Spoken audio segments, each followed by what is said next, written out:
Le président, c'est partie d'impact de défense nationale. Mais aujourd'hui, l'AES, c'est 3D, diplomatie, défense et développement. Aujourd'hui, vous êtes allé sur cette base. Nous allons commencer par le volet défense, qui n'est pas de moindre au sein de la Confédération.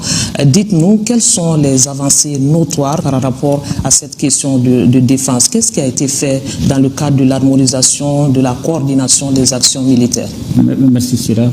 Et tout d'abord, je voudrais rendre un hommage mérité au peuple souverain de la Confédération, c'est-à-dire les populations du Burkina Faso, du Mali et du Niger, et qui ont très vite compris les enjeux de notre combat qui s'articulent autour de la vision du respect de notre souveraineté, du respect des intérêts de nos peuples.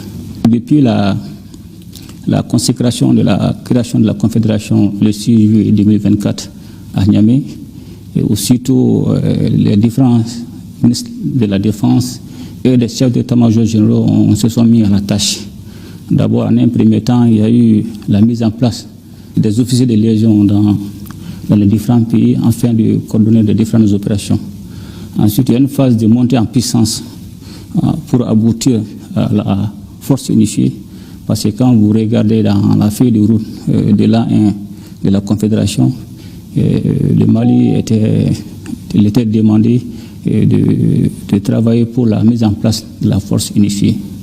Et donc il y a eu ensuite une phase d'entraînement, il y a eu des exercices tactiques à Niamey, et en plus des États du Sahel, le Togo et le Tchad aussi ont participé.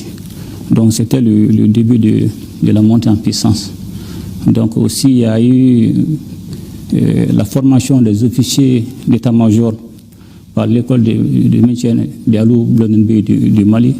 Donc toutes ces actions ont permis de faire la montée en puissance de la force unifiée. Donc on vous êtes rendu compte, on a mis l'étendard de la force unifiée. Bon, de façon pragmatique, de façon visible, il y a eu des avancées majeures en termes de sécurité. Bien vrai que des défis persistent toujours. En tenant compte même ou en regardant les principes même de la guerre, le premier principe qui est la liberté d'action. Aujourd'hui, nos pays disposent de cette liberté d'action, du mouvement. Aujourd'hui, on est libre d'aller où nous voulons, de faire ce que nous voulons. Donc ça, ce n'était pas du tout possible dans les années passées.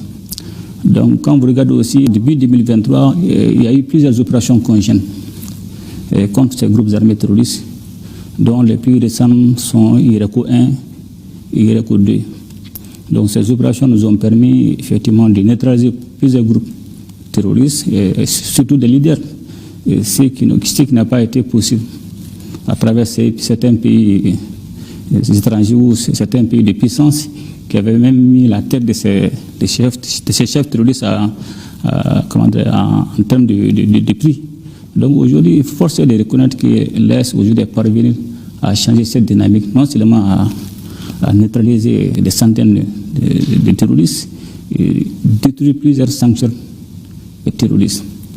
Donc aujourd'hui, cela nous a permis de pacifier un peu la zone.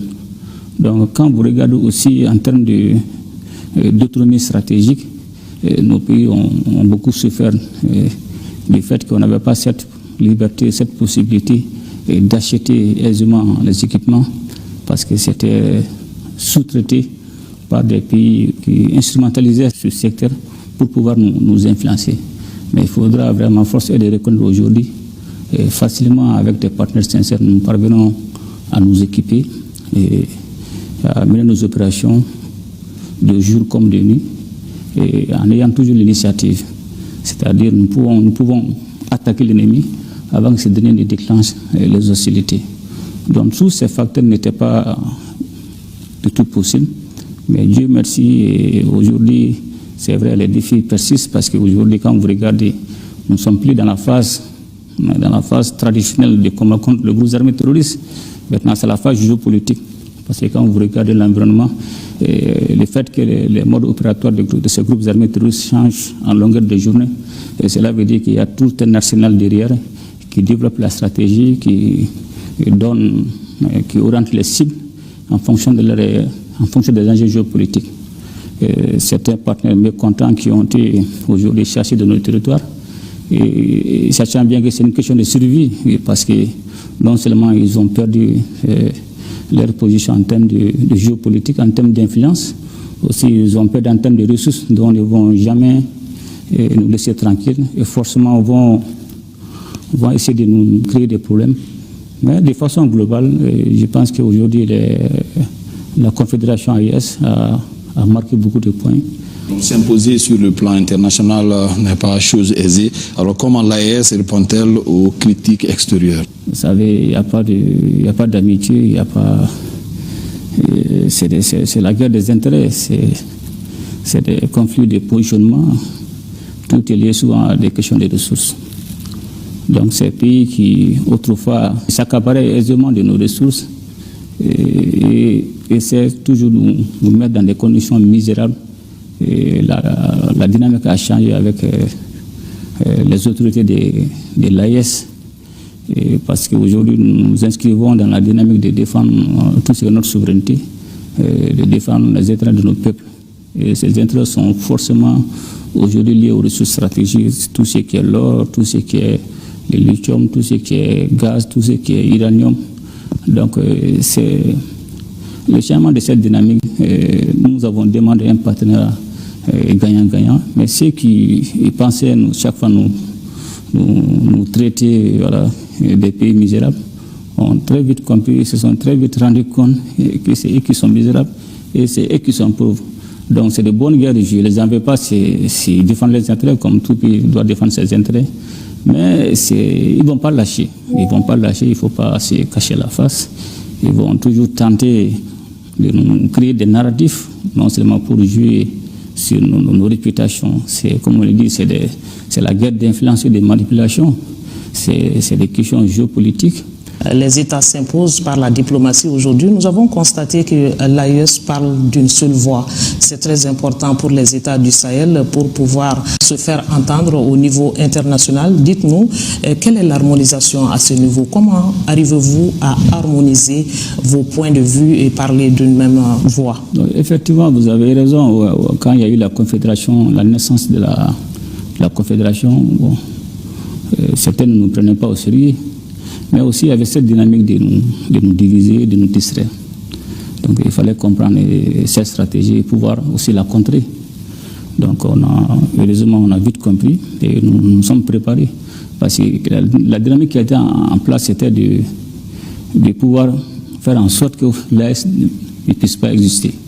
Donc même, vous allez voir, même en termes d'invitation pour participer à certaines conférences, à certaines réunions, ils invitaient les gens individuellement. Donc nous avons essayé de mettre fin à ça. Si les trois États sont invités par une organisation ou par un pays, nous avons demandé que ça soit sous le sceau de la Confédération. Donc ça, c'était un premier pas. Donc aussi, nous avons harmonisé notre vision, nos positions quant au niveau des instances internationales ou sous-régionales. Lors des votes ou si certains pays demandent notre appui, c'est dans le cas de l'AES. Donc on se concerte, on soutient, puis on valide. Parlons des aspects un peu spécifiques. Alors, quelles initiatives ont été prises pour renforcer les infrastructures communes? Je parlerai de routes, énergie, commerce transfrontalier, entre autres. Dans le cas du développement, en termes d'infrastructures, en termes d'énergie, en termes de transport, d'abord, nous avons demandé qu'il y ait des rencontres sectorielles pour harmoniser d'abord les procédures au niveau des différents départements. Ensuite, il y aura la validation d'un certain nombre de projets qui seront validés par les chefs d'État. Et ces projets seront financés soit par la banque ou soit par le prélèvement confédéral. Et ces projets seront exécutés par l'agent d'exécution de la Confédération, qui est la transformation en cours de l'autorité de développement intégré de l'État Gourmand. Donc il y a plusieurs projets, mais certains projets jusqu'à présent sont en attente, tels que la mise en place de la nouvelle compagnie aérienne, peut-être qui sera pris en compte par le deuxième mandat. Il y a aussi la mise en place du chemin de fer Bamako-Ouaka-Niamey. Donc il y a plusieurs actions, plusieurs projets qui sont en attente.